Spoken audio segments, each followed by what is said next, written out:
नमस्कार दोस्तों, स्वागत है आपका अतुल क्लासेस में। मैं हूं Atul Srivastava, commerce and English educator and career coach. आशा करते हैं आप और आपका परिवार बहुत अच्छा होगा और आप अपनी ज़िंदगी में निरंतर आगे बढ़ रहे होंगे। दोस्तों, एक बात याद रखिएगा, बूंद बूंद से सागर बनता है। अगर आप प्रतिदिन कुछ नया सीख रहे हैं तो एक दिन आपकी लर्निंग में आप एक्सपर्ट होंगे, और जब आप एक दिन एक्सपर्ट होंगे तो आपकी डिमांड मार्केट में अपने आप हो जाएगी। तो डेली प्रतिदिन कुछ ना कुछ नया सीखिए, कुछ भी सीखिए, अपने सब्जेक्ट से रिलेटेड, अपने सिलेबस से रिलेटेड, टेक्निकल नॉलेज से रिलेटेड, लेकिन डेली कुछ नया सीखिए।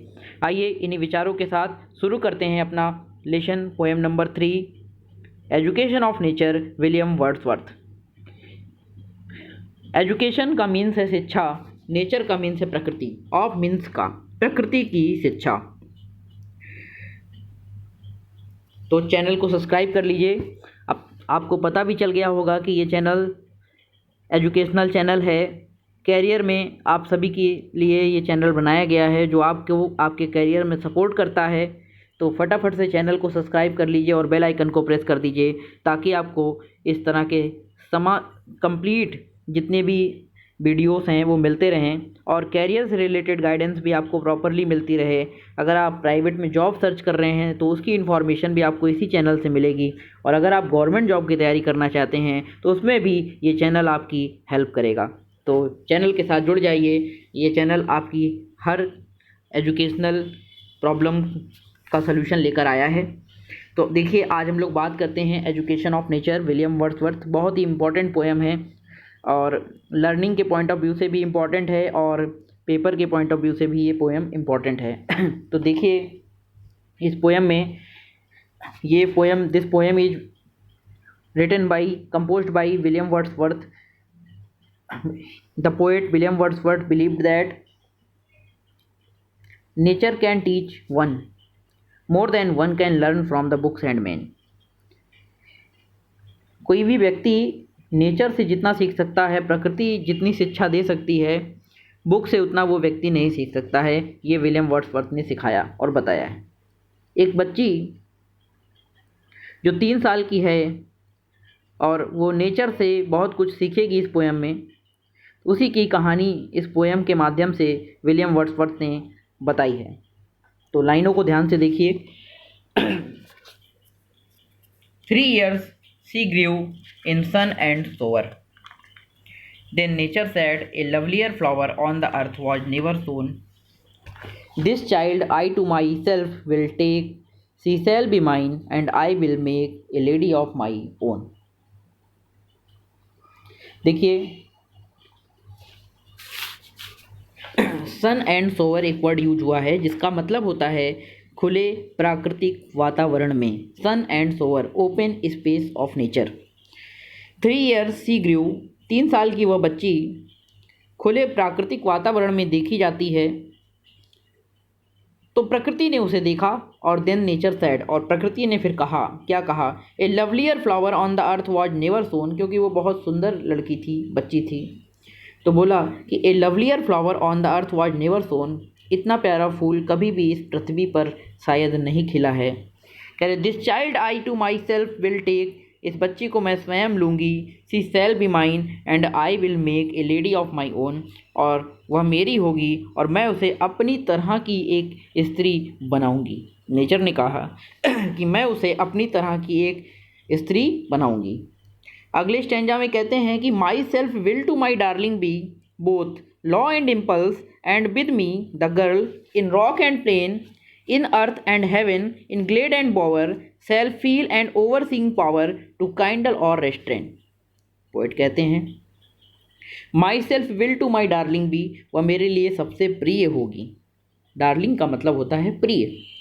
बोथ लॉ एंड इम्पल्स, देखिए, लॉ एंड इम्पल्स का मीन्स होता है nature will check Lucy from going one wrong way and will encourage her to do morally right things. मतलब अगर लूसी गलत रास्ते पे जा रही है तो उसे सही रास्ते पर लाना और सही बातें सिखाना लॉ एंड इम्पल्स कहलाता है। मतलब नियम और कानून, कायदे और तरीके सिखाना। With me the girl in rock and plain, nature कहती है कि मेरे साथ ये लड़की रॉक एंड प्लेन, चट्टानों में और मैदानों में, अर्थ एंड हेवन, पृथ्वी और स्वर्ग में, इन ग्लेड एंड वोवर। देखिए, ग्लेड का मीन्स होता है छायादार स्थान, ग्लेड एंड बोवर मीन्स छायादार स्थान और खुले स्थान, बोवर का मीन्स होता है खुले स्थान में self feel and overseeing power, दैवी शक्ति महसूस करेगी, ईश्वर की शक्ति को महसूस करेगी। टू काइंडल और रेस्ट्रेन, काइंडल माने होता है इंस्पायर और रेस्ट्रेन का मीन्स होता है, रेस्ट्रेन का क्या मतलब होता है फटाफट से बताएं। रेस्ट्रेन का मतलब होता है रोकना, मतलब कि वह प्रेरित होगी और खुद को एक जगह पर स्थिर रखेगी और चीज़ों को मेरे साथ सीखेगी और ज़िंदगी में बहुत आगे बढ़ेगी। नेचर कहती है कि she shall be sportive as fawn, वह बिल्कुल हिरन के बच्चे जैसा, फॉन का मतलब होता है हिरन का बच्चा और स्पोर्टिव का मतलब होता है खेलेगी, खिलाड़ी बनेगी, वह एक इस हिरन के बच्चे की तरह खिलाड़ी बनेगी। That wild with Glee across the lawn and up the mountain spring, और वह जंगलों में, घासों के मैदान पर और अप द माउंटेन्स स्प्रिंग और पहाड़ों पर भी जाएगी। And hers shall be the breathing balm, कह रहे और वह एक ताजगी को महसूस करेगी। And hers the silence and the calm of mute insensate things, insensate thing का मतलब होता है निर्जीव वस्तुएं, कह रहे कि और वो निर्जीव वातावरण में शांति और आत्मनियंत्रण जैसी भावनाओं को महसूस करेगी जो उसे अत्यधिक शांति का अनुभव कराएंगी और जीवन में उसके खुशियां ही खुशियां भरेंगी। पोएट कहते हैं कि नेचर कैसे अपने लूसी को सिखाना चाहती है। ध्यान दीजिएगा, the floating clouds their state shall lend to her for her the willow bend, nor shall she fail to see even in the motion of storm grace that shall mould the maiden form by silent sympathy. कह रहे the floating clouds their state shall lend, floating का मतलब बहते हुए, clouds means बादल, their state shall lend. देखिए, lend का मतलब होता है प्रदान करना, स्टेट का मतलब है एक स्थिति, एक दिशा प्रदान करना। कह रहे हैं कि जो बादल हैं, जो चलते हुए बादल हैं, वो उसे क्या प्रदान करेंगे, beauty of their majesty movement, जिस सज्जनता के साथ वो मूव करते हैं बादल, वो मूवमेंट, वो गति प्रदान करेंगे कि लूसी भी उनके प्रभाव से ग्रेसफुली चलना सीखेगी और ब्यूटीफुली जिंदगी में आगे बढ़ना सीखेगी। करें and for her the willow bend, और बिलो बेंड एक प्रकार का वृक्ष होता है, कह रहे कि और वृक्षों से वो झुकना सीखेगी, विनम्रता सीखेगी। कह रहे nor shall she fail to see, और वह ये भी देखने में असफल नहीं होगी even in the motion of the storm, मतलब मोशन ऑफ द स्टॉर्म का मतलब है तूफानों की गति को भी वो देखने में असफल नहीं होगी और जिससे वो ग्रेस दैट शैल मुड the maiden form by silent sympathy, वह शांतिपूर्ण सहानुभूति से तूफानों की गति से जिंदगी में आगे बढ़ना सीखेगी। तो ये नेचर उसे अपनी हर चीज़ों से उसको सिखाने की कोशिश कर रही है और कह रही है कि उसे मैं इस तरह से सिखाऊंगी। फिर कहते हैं कि the stars of midnight shall be dear, अर्धरात्रि के तारे उसको अच्छे लगेंगे। And to her and she shall lean her ear in many a secret place, वो कई स्थानों पर जाएगी और ध्यान लगा के महसूस करेगी, सुनेगी। क्या सुनेगी? Where rivulets dance their wayward round, जहाँ छोटी नदियाँ नृत्य करते हुए बहती रहेंगी और उनकी कलकल की आवाज़ को सुनेगी। And beauty born of murmuring sound, beauty born और उसमें से निकलने वाली जो सुंदर कलकल की ध्वनि है उसको सुनेगी। और वो ध्वनि के साथ बहती हुई हवाएं जो नदियों से निकल रही हैं, वो ताजगी शैल पास इनटू हर फेस, उसके चेहरे से होकर गुजरेगी और वह ताजगी का अनुभव करेगी और ज़िंदगी में कॉन्फिडेंट महसूस करेगी। कभी कभी ऐसा होता है, आपने देखा होगा कि आप कभी नदियों के पास, कभी बीच पर, कभी बैठने का मौका मिले, कभी समुद्रों के पास, कभी नेचुरल थिंग्स के पास आप बैठे तो आपको बहुत ही आनंद और बहुत ही शांति का अनुभव होता है। कुछ ऐसा ही अनुभव लूसी नेचर से करेगी। कह रहे हैं and vital feelings of delight, और ये सारी फीलिंग्स जीवन प्रदायनी फीलिंग हैं, ये ज़िंदगी में आनंद भर देती हैं। Shall rear her form to stately height, और उसके अंदर आत्मविश्वास से भर देगी। And her virgin bosom swell, और उसका जो सीना है वो इन सब चीज़ों से बिल्कुल चौड़ा हो जाएगा, कॉन्फिडेंट हो जाएगी। And such thought to Lucy I will give, और इस प्रकार के विचार मैं लूसी को प्रदान करूँगी। While she and I together together live here in this happy dell, कह रहे जबकि जहाँ मैं और वो साथ साथ इस सुंदर और खुशहाल पहाड़ी में, घाटी में हमेशा हमेशा के लिए साथ रहेंगे।